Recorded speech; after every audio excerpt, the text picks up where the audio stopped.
Estamos começando agora o nosso programa de hoje, dizendo que o presidente Lula e uma comitiva que inclui alguns governadores de estado, inclusive o do Ceará, Elmano de Freitas, já estão viajando para uma rápida visita à China, que oficialmente começa na quinta-feira. A comitiva chega somente lá amanhã. Na comitiva estão ainda, além dos governadores, alguns parlamentares, ministros e poucos empresários nacionais, pois vários empresários lá já estiveram no mês passado, quando a viagem de Lula foi adiada em razão de uma pneumonia que ele contraiu no Rio de Janeiro. Lula, agora na China, cumpre apenas uma visita de cunho político realmente muito importante para a política econômica nacional e as relações internacionais do Brasil. O estado do Ceará, representado pelo governador Elmano, não tem nada especificamente a tratar na viagem. Desculpa. Nem mesmo prospecção de negócios será feita, pois o governador não é a pessoa indicada para tal mistério. Ontem, o presidente Lula falou sobre suas perspectivas nesta viagem que empreende aquela populosa e rica nação. Vamos ouvi-lo. Política internacional é sempre como se fosse uma via de duas mãos. Ou seja, você não vai na China apenas querer saber o que os chineses vão fazer aqui, o que os chineses vão comprar de nós. Nós também queremos tentar mostrar para os chineses que nós temos coisas para vender. E que não é só vender também para cá. O que nós queremos é que os chineses façam investimento, sabe, para gerar novos empregos e para gerar, sabe, novos ativos produtivos no Brasil. O Brasil tem uma belíssima relação com a China. O Brasil faz parte do BRIC junto com a China. A China é o nosso principal parceiro comercial. A China tem bons e grandes investimentos aqui no Brasil. Nós vamos tentar convencer os chineses a fazer mais investimentos aqui. Mas nós também vamos tentar vender aviões da Embraer para ele. Nós vamos tentar vender mais soja, tentar vender mais milho, tentar vender mais carne, tentar vender mais carne de suíno, carne de gado. Ou seja, nós também vamos tentar vender as coisas que nós produzimos aqui. Tá? E eu acho que é extremamente importante porque a China é um parceiro hoje essencial para o Brasil e para a América Latina. Então nós queremos fortalecer essa relação. O Brasil tinha uma relação amortecida porque depois que nós deixamos a presidência e depois que houve o golpe, um pouco aquelas relações ficaram amortecidas. O último presidente, sabe, não entendia nada de política externa e não gostava de fazer política externa. E eu quero fazer uma forte política externa porque o Brasil tem que voltar a ser protagonista internacional. O Brasil precisa ter muita representatividade junto aos Estados Unidos, junto à China, junto à Rússia, junto à União Europeia. Mas, sobretudo, o Brasil tem que pensar que um mercado extraordinário para o Brasil é a nossa querida América do Sul e América Latina, onde a gente tem um mercado com quase praticamente 16 mil quilômetros de fronteira. Então, é tudo mais fácil e é onde a gente exporta produtos com valor agregado, ou seja, coisas que valem mais. Então, na China, nós vamos consolidar a nossa relação com a China. Nós vamos consolidar. Eu vou convidar o Xi Jinping para vir ao Brasil, para uma reunião bilateral, para conhecer o Brasil, para mostrar os projetos que nós temos de interesse de investimento dos chineses. Então, eu só queria te dizer que a gente não quer que os chineses comprem coisa nossa. O que nós queremos é construir parceria com os chineses. A propósito, no último domingo, o jornalista Hélio Gaspari, em sua coluna que é publicada no Globo e na Folha de São Paulo, ele dizia que o presidente Lula deveria ter convidado o ex-senador e o ex-governador cearense Tasso Gereissati, porque é um dos poucos brasileiros que conhece de perto o mandatário chinês, pois aqui esteve no Brasil e no estado do Ceará. O registro é da coluna do Hélio Gaspari, de domingo último, na Folha de São Paulo e no jornal O Globo. Todos os governantes estaduais e o federal, como aqui registramos, comemoraram ontem os primeiros 100 dias de governo. É um tempo realmente muito exíguo para um período de governo que dura 4 anos. Mas é uma data simbólica que nos leva a imaginar o futuro do governo ou dos governos. Nesse curto período, que não são apenas 100 dias, é bom lembrar, mas 180 dias ou 6 meses, levando-se em consideração que vários eleitos, vários governadores e o presidente da República, vários foram eleitos no dia 2 de outubro, no primeiro turno das eleições gerais do ano passado, como é o caso, por exemplo, do estado do Ceará. O governador Elmano foi eleito no primeiro turno. Portanto, Elmano já pode-se dizer que tem 6 meses de governo, embora nos 2 últimos meses ou nos 3 últimos meses do ano passado, outubro, novembro e dezembro, ele não fosse governador, mas ele era o candidato que foi eleito pelo governador de plantão. No caso, a governadora Isolda Sela, com a chancela do ex-governador Camilo Santana.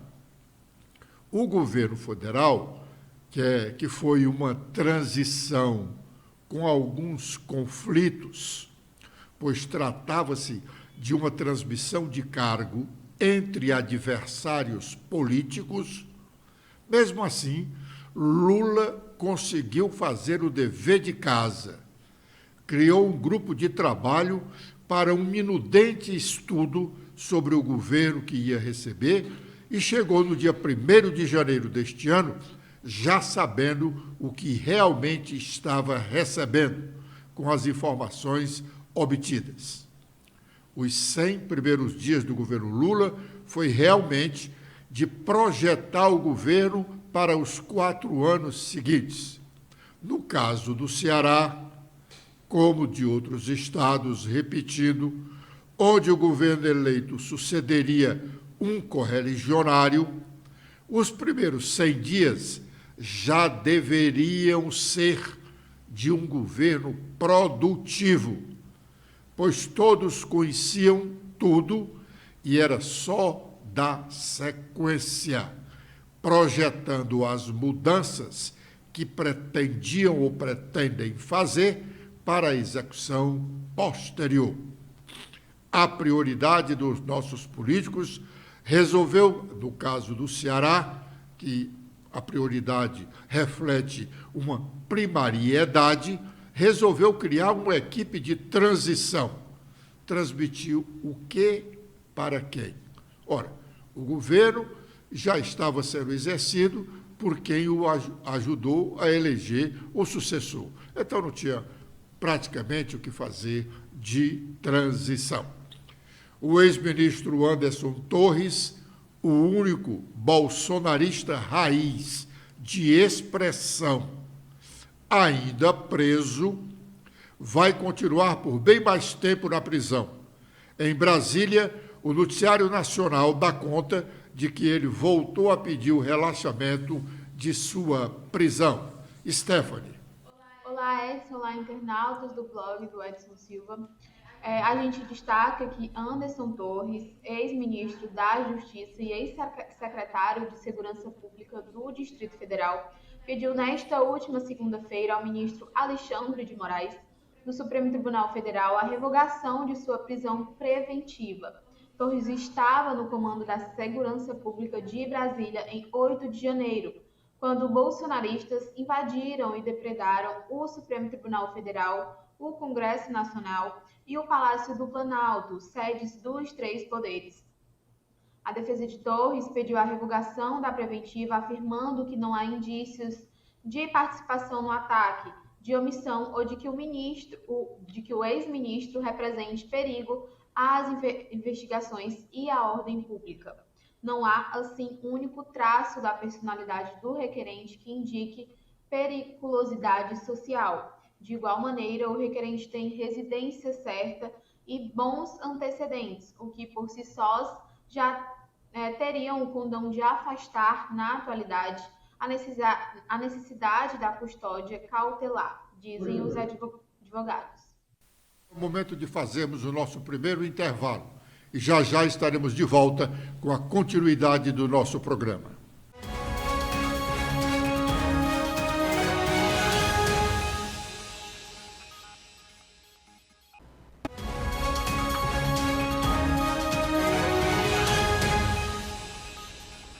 Ainda a propósito do ex-ministro Anderson Torres, nós dissemos recentemente, antes da leitura da matéria pela Stephanie, de que ele vai demorar um bom tempo na prisão.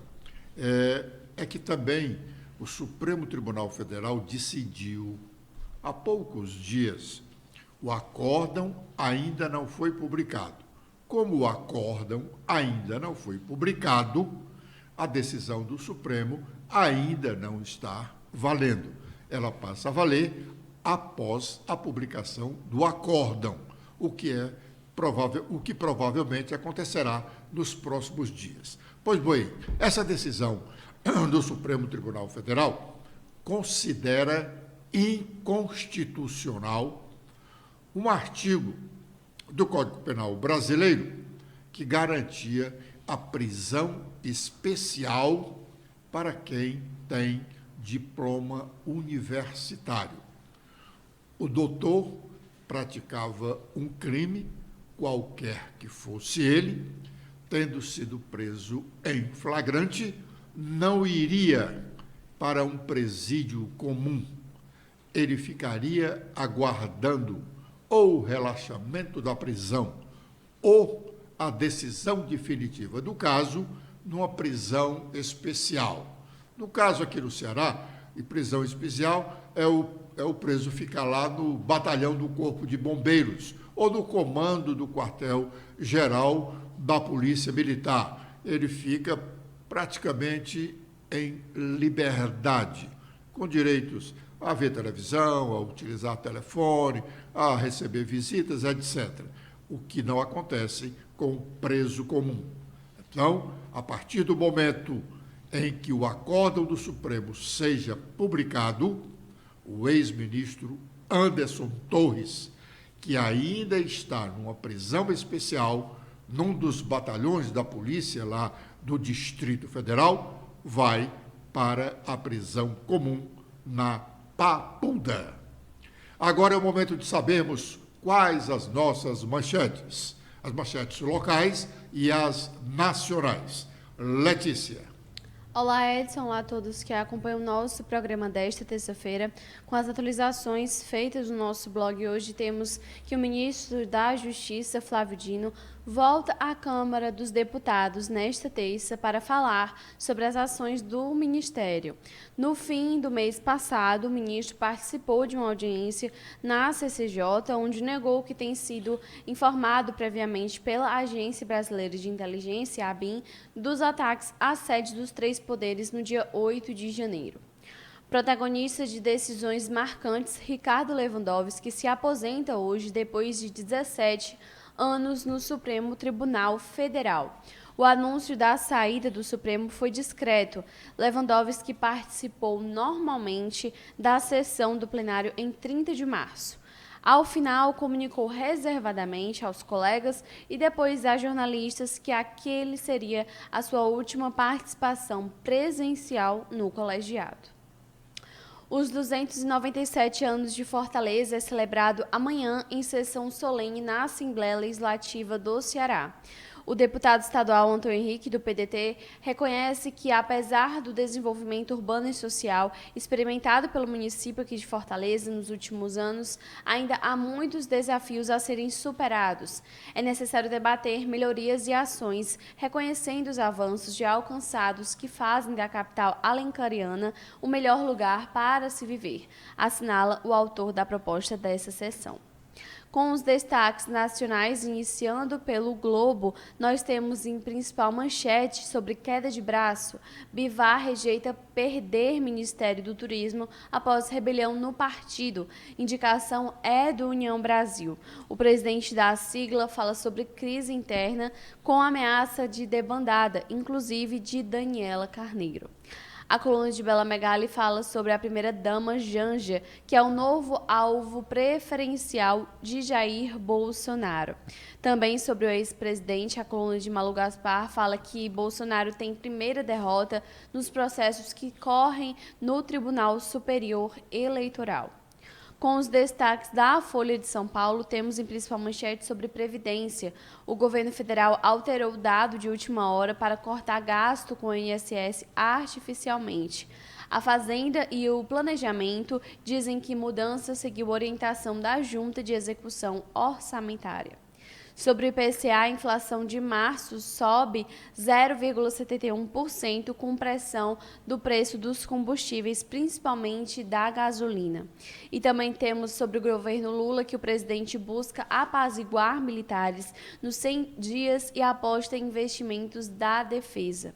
E o Ministério da Saúde paga R$ 630 mil em cachês de campanha do SUS em 2023. Muito bem. Essa crise no União Brasil, uma das manchetes aqui destacadas pela Letícia, é a evolução que o partido tem vivido desde a sua criação, que é realmente, foi justamente quando ele fundiu-se, quando houve a fusão do PSL com o PFL, ou com o DEM, e eles não se entendem. Já no início do governo Bolsonaro, teve uma briga lá, porque o Bolsonaro andou suspeitando que o presidente nacional da agremiação, na época, o Luciano Bivar, que hoje também é o presidente do União Brasil, e estava gastando mais do que devia. E isso motivou uma divergência constante aqui no estado de Pernambuco, que é o estado do deputado federal Luciano Bivar. Mas essa crise do momento lá, vivida pelo União Brasil, que vai realmente, ao fim, prejudicar muito o partido, um dos maiores do Brasil hoje, essa crise nasceu no Rio de Janeiro. E também tem alguma coisa a ver com gastos dos recursos do fundo partidário.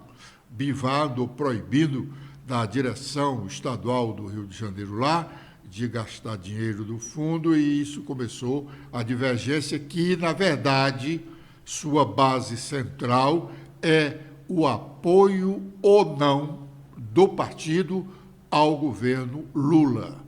Uma boa parte do partido já está com o governo e outra parte não quer. É semelhante ao caso do PDT cearense. Uma boa parte está com o governo Elmano e uma outra parte não quer nem ouvir falar de aliança com o governo Elmano. Agora é o momento de fazermos o nosso segundo intervalo e já estaremos de volta com a última parte do nosso programa.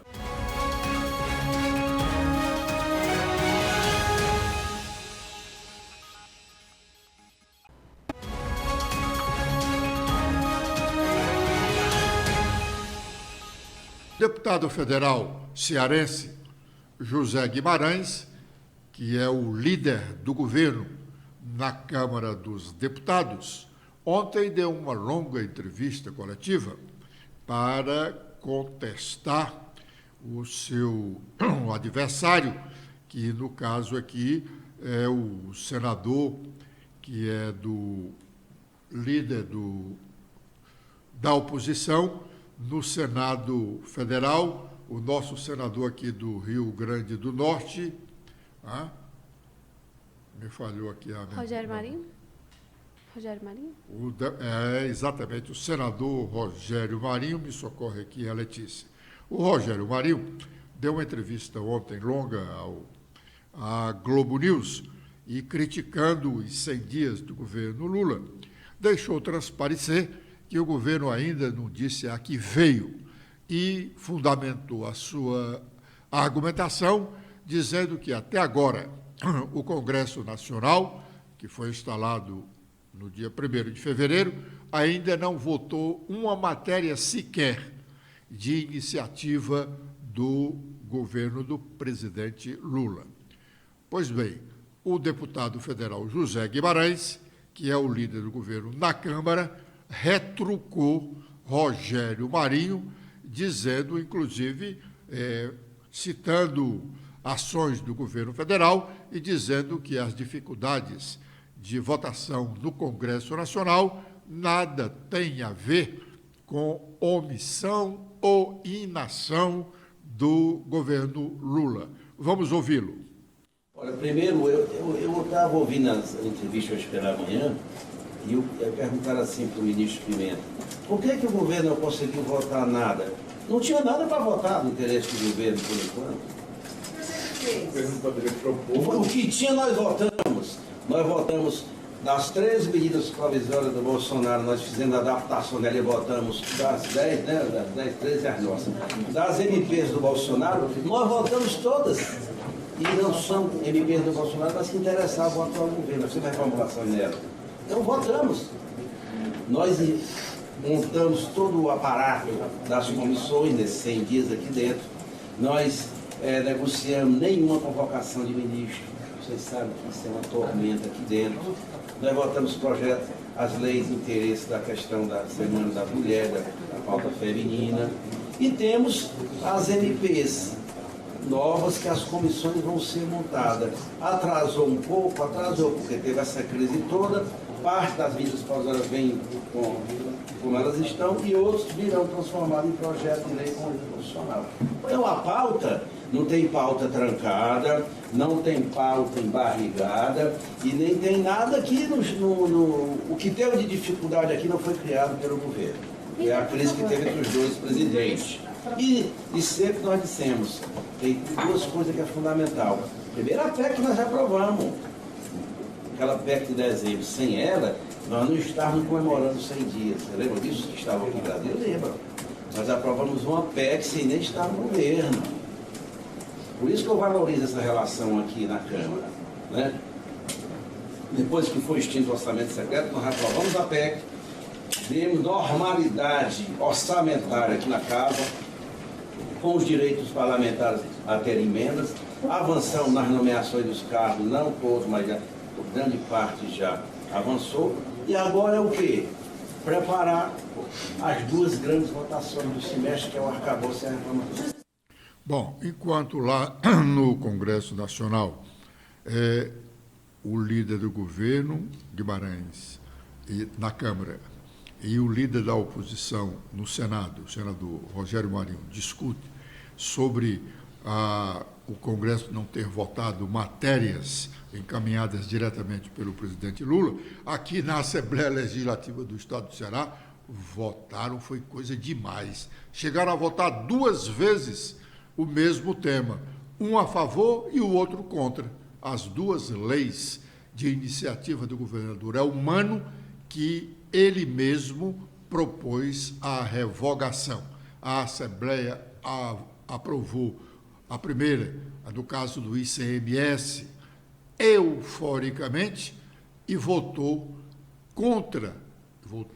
pela revogação desta mesma matéria, não euforicamente, cabisbaixos, mas votou 2 vezes. O governo Elmano já revogou 2 leis de suas próprias iniciativas. Obrigado pela audiência dispensada. Amanhã, com a proteção de Deus, estaremos de volta para mais um programa. Letícia. Eu também faço meus agradecimentos a todos que nos acompanharam hoje. Espero revê-los amanhã. Até lá!